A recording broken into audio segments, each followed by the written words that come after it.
Hi, everybody. Pen here with Yogacises. I have Melissa Risdon here today.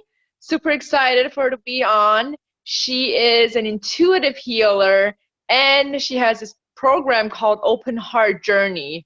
It's for women, and her mission is to help women heal. And she has a really great mission. Love for her to share with everybody. So thank you for being on. Thank you for taking the time to do this. Yeah, And I'm happy to be here. awesome. And we'll get started with why intuitive healing and how did you start to be, what did you do to be more intuitive and to help others do the same?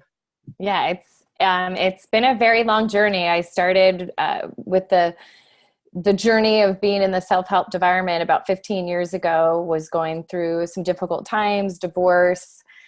Found Tony Robbins, decided to go to one of his live events, and it was like I was just hook, line, and sinker and learning about myself and understanding why, I had the thoughts that I did, and the realization that it's like, wait, I can change the way I feel and look at the world. And from there, it was just kind of a constant and never ending evolution of being introduced by different people to spirituality, angel cards, and it just kind of seemed the path that I always was drawn to is knowing more about what's kind of unknown. And in hindsight, it's hilarious because I grew up in a household where my mom preached, follow your intuition, follow your intuition. As a child, though, I had no comprehension of what that actually meant. So it just kind of seemed the more deeper I went in my journey of learning about who I am and what I'm interested in, it just got pointed more and more towards intuition. And then, of course, teachers that teach intuition showed up in my life. I'm a student of Christine Marie Sheldon. I'm a student of one of her students by the name of Jackie Beam. And they're all about leaning in and learning, to work with your intuition. It's always speaking to you. And so it's just been this kind of, I would say this feeling in my heart that I've followed, and it's allowed me to become, better and better at it, especially putting myself in safe environments where it's very much encouraging you to play with it and learn how to use it and utilize it in such powerful ways. That's awesome. Intuition has always been my thing as well. And I'm always interested in hearing more about what are some of the ways for you to be more intuitive? What are the examples?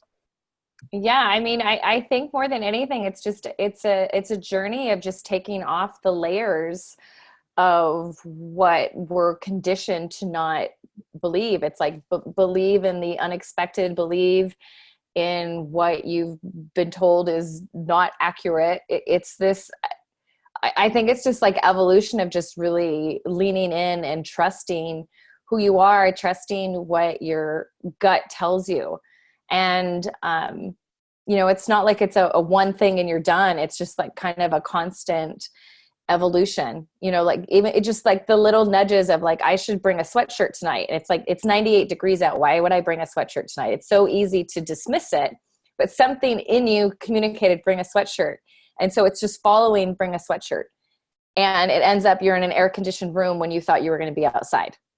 And it's sometimes as simple as that. I think some people think of intuition and it has to be, like an angel came down and it spread its wings in my room and it communicated with me that if I do X, Y, and Z, then the Holy Grail will prevail. And it's like, no, it's just like the little tiny things in life that you get a hit where your keys are that you've lost for 3 days. You get a little hit as to bring a sweatshirt when there's obviously no evidence as to why you need a sweatshirt because it's 98 degrees outside.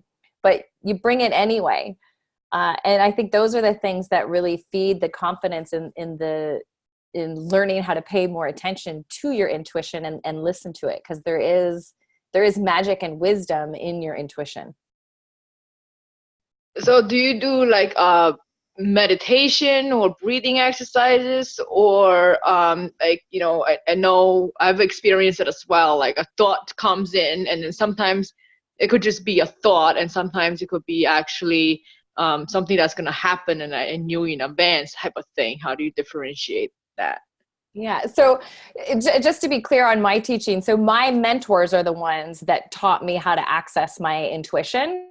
So my teaching isn't necessarily about teaching people how to enhance their intuition. Yes, that's, you know, it's a part of it because I think that's just a byproduct. What I really do is my teaching is all about clearing the blocks that are in the way for you to open your heart. And yes, following your intuition and learning how to be more in touch with that is part of it. It's just not I'm no expert or authoritative in like, do this to open up your, you know, your intuition. But to answer your question, I know for me in my own personal journey, it's been that little by little of trusting it and acknowledging it when you do something maybe a little bit out of the ordinary, or, you know, maybe it's something like you guessed right. Like that's your intuition, and it's always speaking to you. And I think part is just really giving yourself permission to allow access to it and give yourself credit when you follow it. I think that's a big thing that women don't realize, is that, you know, give yourself credit when you do follow it. It's not always about catching it when you forgot to follow it, or you didn't, or you chose not to follow it. Give yourself credit when you do follow it, that it's like, oh, I grabbed an extra pen today, and guess what? The person next to me needed an extra pen. Like that's your intuition, and that's something to celebrate. What if the people have that fear of following their intuition? What if there's like mindset or limiting beliefs that, okay, I think I should be doing this. I have, you know, strong intuition about it, but I'm not taking actions to get there. So what's the question? It's like, what if there's blockages preventing the person from taking actions towards their intuition? I mean, it's peeling the onion, right? Like it's quite often somebody might get an intuition that they need to take better care of their health, but it might not be 3 years later till they actually start doing something about it. Somebody might get an intuition of, I need to, you know, for the last 5 years, I just keep feeling like I need to run a marathon. I need to run a marathon, but it's just something that I kind of just, I don't want to do. Well, that might be, you know, your intuition speaking to you because you need to work on, you know, increasing your heart or blood flow or something. You know what I mean? Like, I don't know what the reasons might be. I think that's part of it. It's not just, I don't think people just wake up one day and all of a sudden they get an intuitive hit and they do everything that it says. I think it's building a relationship and a trust with that intuition as to what it speaks with you. And, you know, energy blocks, I mean, that's just, they're everywhere, right? You know that you need to speak on stage, right? So you have a mission in the world to get out, and you know you need to be in front of people. Well, great. Step one is knowing it, is understanding it, seeing in your future. Step two is, what's all the things that prevent me in the way? Where am I playing small? Where am I, you know, like, oh, I'm afraid of selling. Okay, great. Start healing that path. I'm afraid of speaking in public. Okay, great. Start healing that path. You know, so it's like your intuition might tell you a big thing to do. And then it's just, what on a daily basis are you doing to help yourself move into that and grow into the person that you need to be in order to, say, you know, spread your message or be on stage or be in front of people. So that brings up my next question as to what are the challenges that you've been through in this journey? That's such a broad question. Millions of them. You want anything more specific, or you want me just to kind of share some things that have happened? Yeah, just in general, I guess.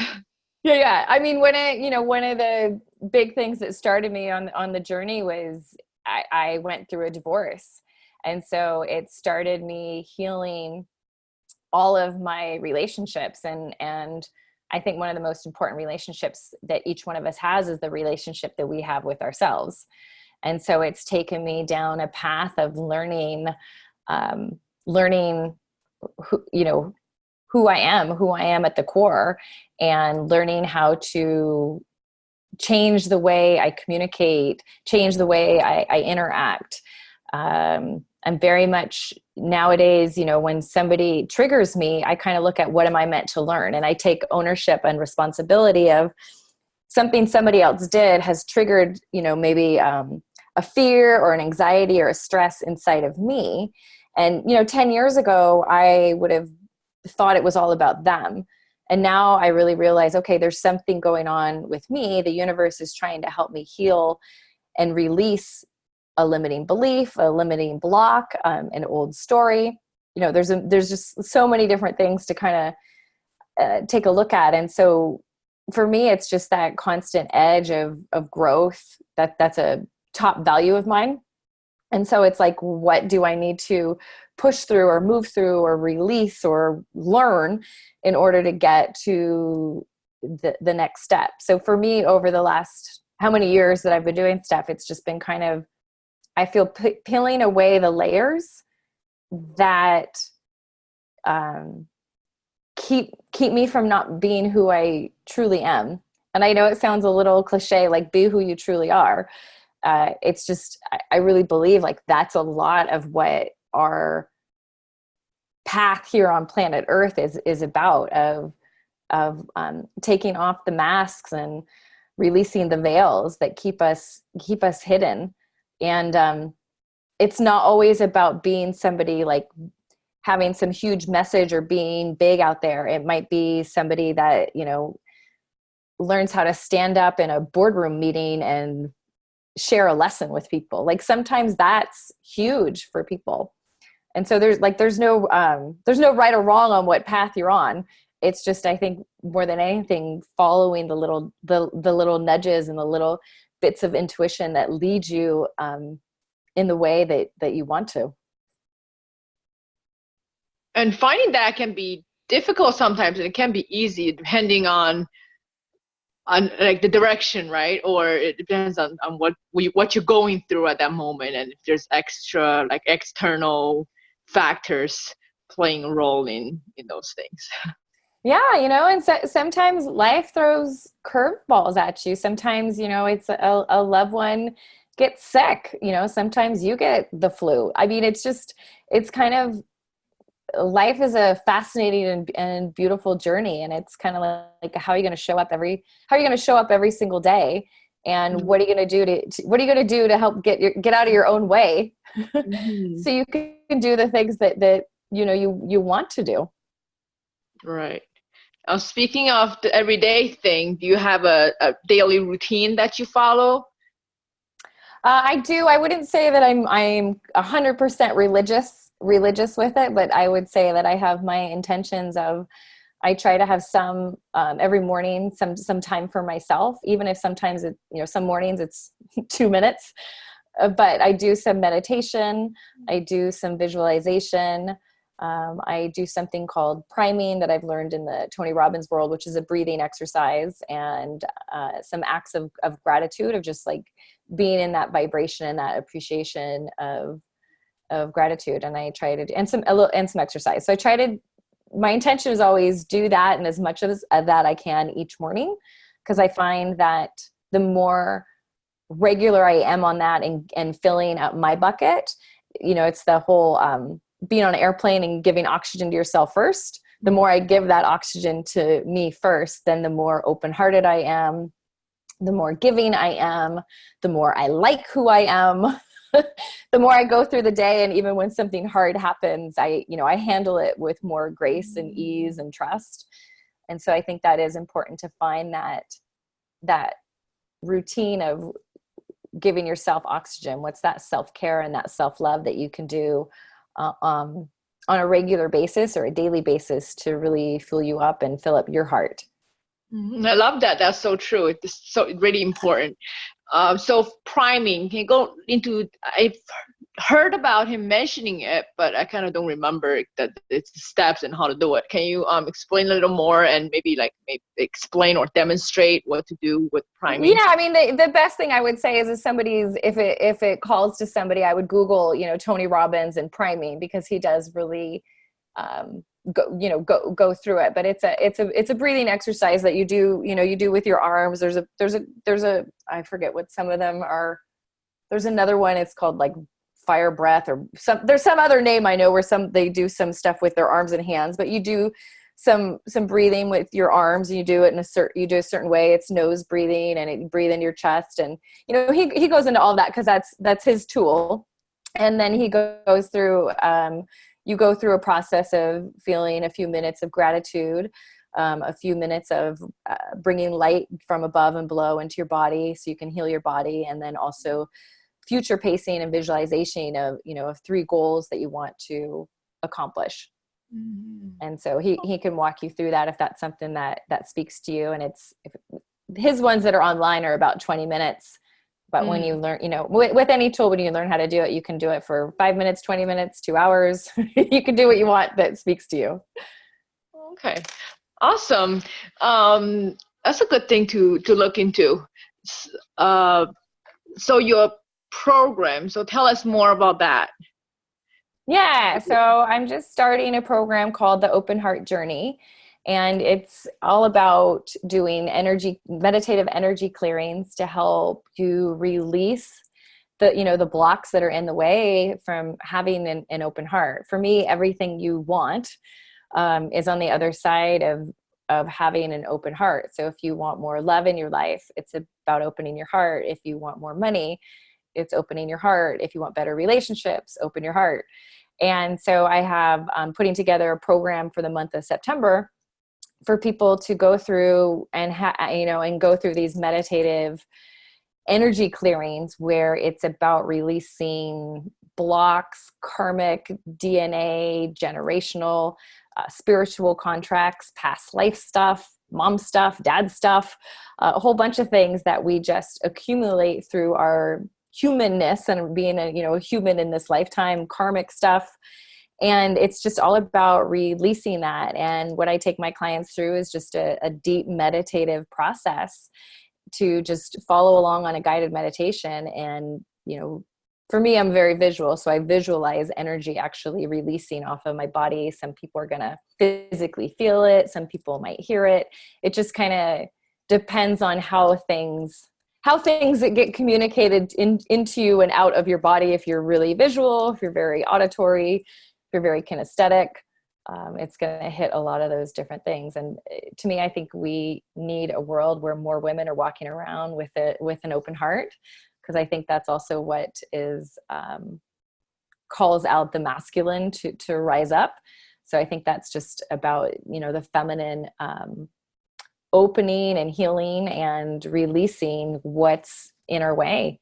And the open heart journey, I really look at it as it is a journey. Healing your heart is something that I continue to do on a daily basis. I've continued, I've been doing it for the last 15 years. And with the teachings, I get to go even deeper. So I've said it a few times about peeling back the onion, because that's how my healing has been. I sometimes get to the core of the problems and I release it. I just know that it just seems to be in layers and layers. And the more I release and let go, and the energy releases or the karmic bonds, then it's like the lighter I feel, the happier I feel, the more at peace I feel, the greater my intuition gets, the more at peace I am with really understanding why maybe a painful relationship had come into my life. I see the bigger teachings in it. So I think there's just so much about walking around in the world with an open heart. I think you get to have a richer, deeper life, and more than anything, just be more at peace and comfortable in your own skin. That's a great program. Sounds really interesting. So how long does it run? Like from when to when? Since it's the first time I'm doing it, I'm going to be doing it. I'm going to do 5 live meditations. I'm going to do it the whole month of September. So I don't know exactly when this is going to be, published. So I know we record it. But at any time, it's going to be something that's going to be ongoing, because it's just something that speaks to me so much. So even if you're listening to this, because it's August 2019, even if you're listening to this 6 months from now, I'm still going to be doing the open heart journey and have it be evolving, and still at the core have it be that meditative energy clearings to help as many people as I can heal their heart. All right, awesome. So the meditation is guided meditation, and is there like a specific style? Is that there's like what components are involved in it? I'm not sure how to answer that, because I'm not sure of what different ways to explain meditation. I mean, I walk people through the healing journey, and it's guided. You get to just sit, relax, and listen. And if you want to journal, you can journal. But a lot of people just kind of, very much just sit still and listen, or lay down and listen. When I do it live with people, I'll do it more interactive. Like I'll say something that might be intuitive of, hey, what was going on with your mom at 16? And you might be like, oh gosh, we moved at 16. My parents were getting a divorce. And it's like, okay, well, let's dive deeper. So when it's live one-on-one, it's going to be, a little bit more specific and interactive in that way, to really dig deeper into what's coming up. And then any of the recordings or any ones that, that I do, I also infuse with the intentions that no matter when somebody listens to it, if it's a live or it's a recording, they're still getting the deep healing. Because I think quite often what is my own experience, when one person in the group is sharing something that they need to release or heal, and the facilitator accesses that and helps with the releasing, it helps everybody in the group. Like it's kind of amazing that, one person will show up with something, and somehow it hits deep on, the 10 other people that are in the group clearing as well. Right. Yeah. Working with individuals and working in a group is different. Like, you really got to see. Yeah. All right. So what are your sessions be, that not aside from the program, like in terms of when you work with the clients, is it really depends, right? Like how your session structure, like what do you work on first, and then second, and what do you work on last? Yeah. So with anybody, it's really going to be customized. I mean, there's some set things that I go through. When I'm working one-on-one with a client, we'll get on a call, and the first call will be about 90 minutes, where we'll actually kind of go through and take a look at, on a conscious level, where are all the major blocks. Some people grew up in a very religious home. Then we're probably going to concentrate on releasing some of those big religious blocks. Some people maybe have broke up with an overbearing, controlling mother or father, where it's like, they're 40 years old, but it's still kind of dictating, my mom or my dad was just a drill sergeant, and they told me this, this, and this. So we're probably going to start, on the mom or dad, or both, kind of parental things of how is that still affecting your life. And then for me, I really follow the intuition. Like there's the system where there's like, I look at, karmic, I look at DNA, ancestral blocks, I look at past life blocks. I'll look at things that happen in this life, meanings that you've had, any sort of spiritual contracts in the past lives that you may still have, soul agreements with people. I'll go through all of those, but it's not one order. It's kind of like there's a menu, and what do we need to go through first that's going to help an individual in the biggest possible way. Because sometimes when you find that core belief that's really dictating a huge amount of their life, and you get that released, there's going to be other stuff that gets released a lot faster and a lot quicker, because we've figured out on a conscious level where we need to go. And then the unconscious and the intuition really helps drive that. Very interesting. So as for the DNA and the family things and the other things that you mentioned. So what are some of the things that people should be aware of when they're starting to look into that area, into those areas? I mean, there's some things kind of generic. For me personally, my mom had very much a Catholic upbringing, and generically, there's a lot of guilt in Catholic from my own experience. So a lot of healing I had to do was what I call like that guilty Catholic energy. And releasing that, because guilt was like a common energy that I would go to. So that was something for me. I have a client I'm working with that is a Jewish background, and there was a lot of difficultness was an energy that we just helped her release. Like everything was kind of a difficult and an overcoming and a proving of myself. And so not to say like it's generic, every person that grew up with a Jewish background or religion has that. It's just kind of it's a common thing I've seen with certain groups of people. I had a common energy I see with people is an energy that's stuck in the throat area. Mm-hmm. And quite often it is like words people have swallowed that they didn't have permission to speak their truth. And that shows up a huge amount across the board, from parenting styles, cultures, religion. There might be a lot of different things that trigger that. It's just, that's a common energy that I see of a tightening in that throat chakra. And, it's fascinating as to how or why that may be, what it was that triggered that energy to come. But that's a common energy that I have seen on quite a few people. Yeah.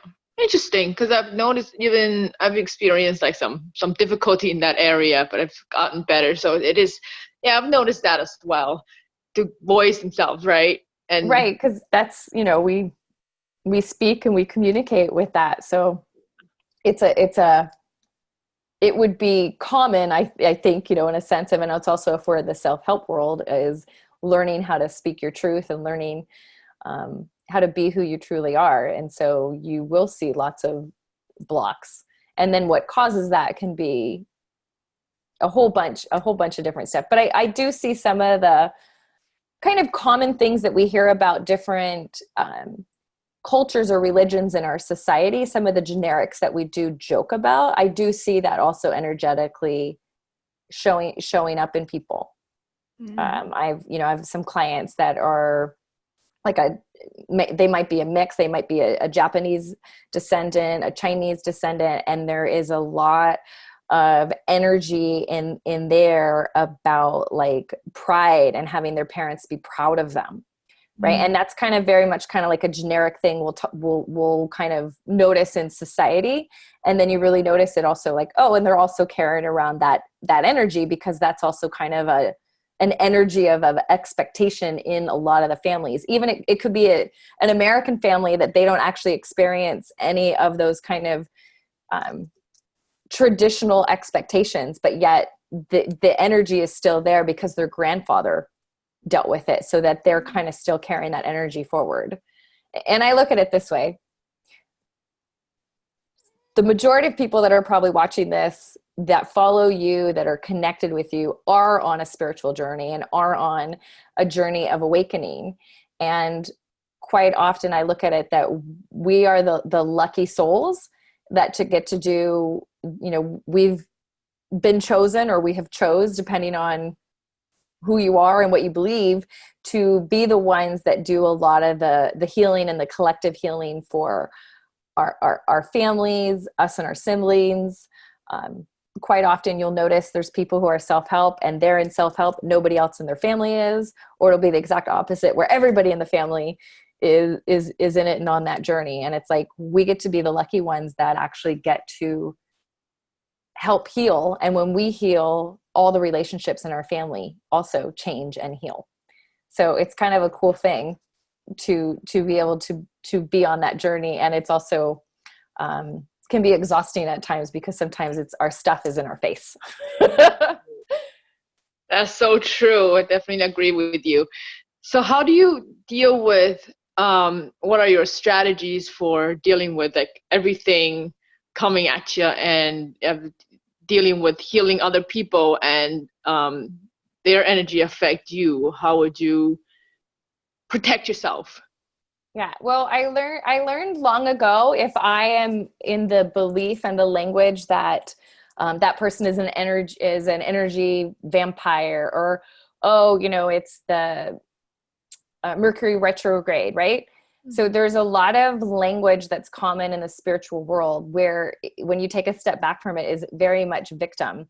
I'm an empath and I just can't be around people that are difficult, right? I am now at the, if I believe that, I am now at the victim side of what's going on around me. It's just like if we go on the metaphor, there's a lightning storm outside, right? There's some people that thrive in that storm and are storm chasers and it's beautiful. And there's other people that are completely terrified of the lightning and the thunder. And it's like, who do you want to be when the storm comes around? Because there's definitely situations you walk in a room and you're like, whoa, there's a lot of negative energy in here, right? So who do you want to be in that situation? Do you want to be a victim to it? Do you want to be the one that's negatively affected by it? Or do you want to learn how to be the light in the darkness? Do you want to learn how to have it just, you sense it and you notice it because it can help you. And then it's just, water rolling off a windshield. It's not stuff that sticks to you. And I think the starting point of that is believing you don't have to be, you can notice when the moon changes, when it's a full moon or a new moon. You can notice the energy when it's a Mercury retrograde, right? You could notice those things and adjust, just like you would adjust if the temperature is freezing cold and it's snowing outside or it's 100 degrees outside. You're going to adjust how you approach things, how you walk outside. So I think it's great to know that energy is happening. It's just, what do you want to do in it? Do you want to be a victim of it or do you want to thrive in it and move forward? And I think the first step of that is just understanding, okay, just because this is happening doesn't mean that it has to affect me in a negative way. Hmm. Yeah, I love that. The visualization, that could really help because, that's a good way to approach it. What are some recommendations or tips or suggestions you will give the listeners on this journey to have more of an open heart? Yeah, I love that. One of the things that I do on a daily basis, and it's something I've learned from my mentors, is connecting to the light every single day. And so what I do, and I do this at the beginning of all my sessions, I do it for myself, I do it for my clients, and I think it's something that it's really simple and really powerful, and nobody even has to know that you're doing it. But I get really present to my heart, to my heartbeat, to my breath, and then I bring my attention up out the top of my head, up 200 or 300, 400 feet in the air.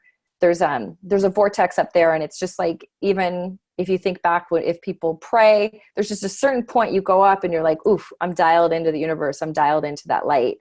And you just imagine and visualize bringing that light all the way down to the top of your head, down into your eyes, your ears, down your neck, out your arms, just all the way down your body, down your feet. Bring the energy down to the center of the planet. There's a amazing, beautiful vortex in the center of the planet. And I call that, it's just unconditional love. It's Mama Earth energy. It's just that Mother Earth energy that is just like the lover of all creatures, all beings, all stages of life. It's just, no matter who you are or where you are, it's perfect in that Mother Nature energy.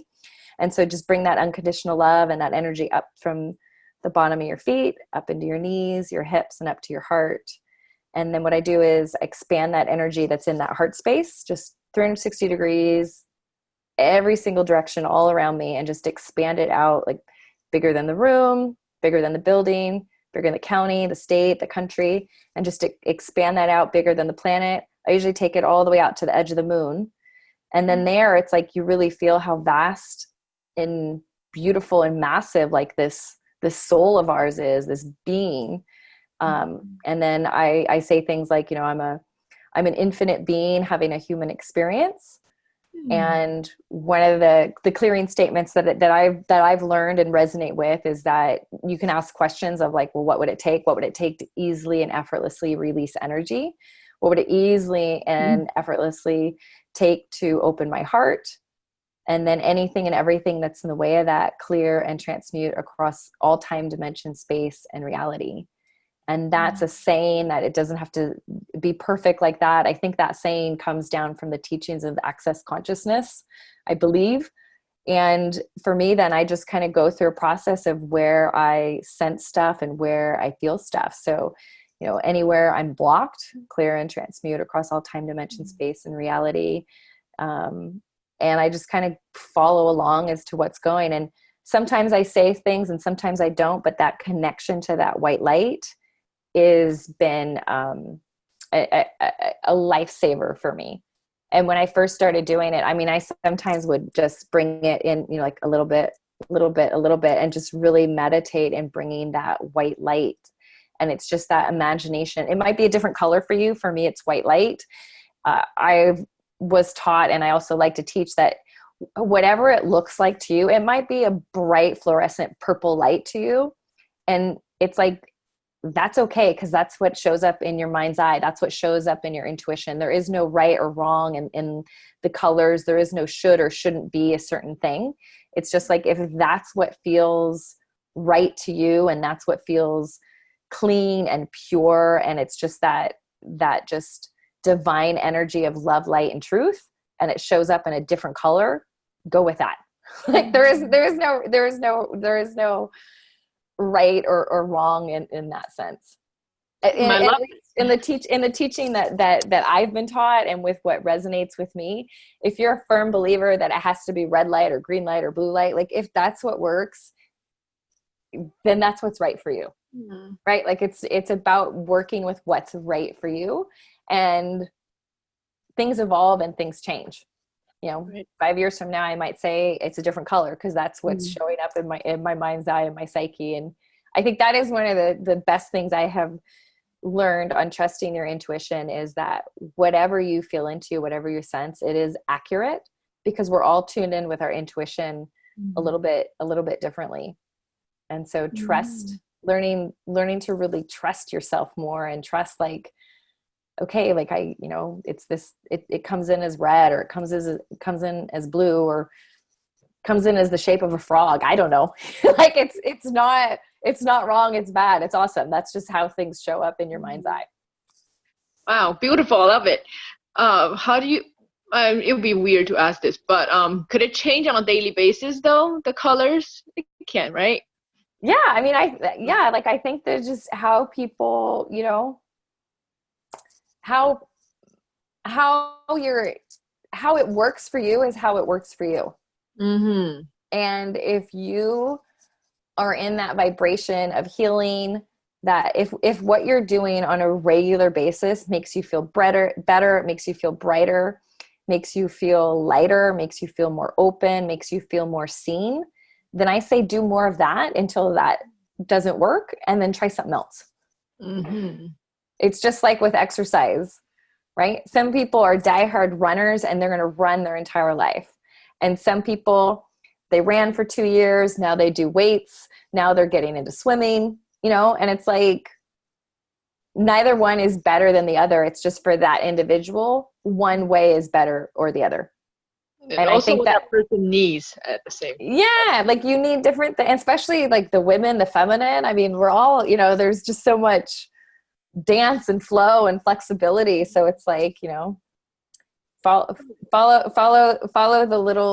signs. Yeah. And also the season changes, the diets, like a lot of different factors. Yeah. And, you know, like we're sensitive beings, right? You know what I mean? Like how often do as the feminine, as women, like we know when our girlfriend needs a hug, or knows when we need a phone call. And the other thing, intuition too. Have you ever thought of a friend and then they call you 5 minutes later? Like, yeah. That's your intuition. Like that's your intuition communicating to you. You know? Sometimes, yeah. So in that situation, sometimes we're like, okay, did I think of you and then you called, or because you called and then I thought of you? Is it like, who, which egg? It's like the egg or the chicken comes with which one? Right, which, and it's like, it doesn't matter. It doesn't matter. It's just you understanding like, oh, that's me and my intuition. Okay, awesome. That's what it is. It's there on a regular and a daily basis. And more than anything, I say, learn to follow the path that feels right to you. Right. And that to me is the strongest muscle, whether it's me or somebody else. It's like follow the path that speaks to your heart, because I am a firm believer that we come across people when we're meant to see them. Exactly. Yeah. And sometimes it's like, oh, it looks like it's coincidence, but it's really not. It's meant to happen. Yeah. And coincidences are amazing, awesome, beautiful things. And then you kind of take a step back and you're like, do you know how many things had to happen in order for that to happen, and how significant this is, and how beautiful and amazing and awesome? Right. Yeah. There are a lot of surprises along the way, but it's very rewarding. Yeah. It is very rewarding. It is. All right. So tell us your websites, your social media links, how people can find you. Yeah, everything. I've just kept it really easy because I know things and names and programs change. So everything you can find under Melissa Risdon. If you Google Melissa Risdon, you will, if a name changes, it will be redirected to what it is. Like if you Google Melissa Risdon right now, you'll see the Open Heart Journey. You'll see it on Facebook. You'll see it on Instagram or my own website. So I just try to keep it simple. I'm like, let's just keep it my name. Then people can find what they need through there. Right. That makes sense. Yeah. All right. Awesome. Thank you so much. I had fun talking to you. It was great. Yeah. Thanks for having me on. It's nice to talk to your followers and to connect with you and to share. Awesome. I will. Thank you. Thanks, Pan.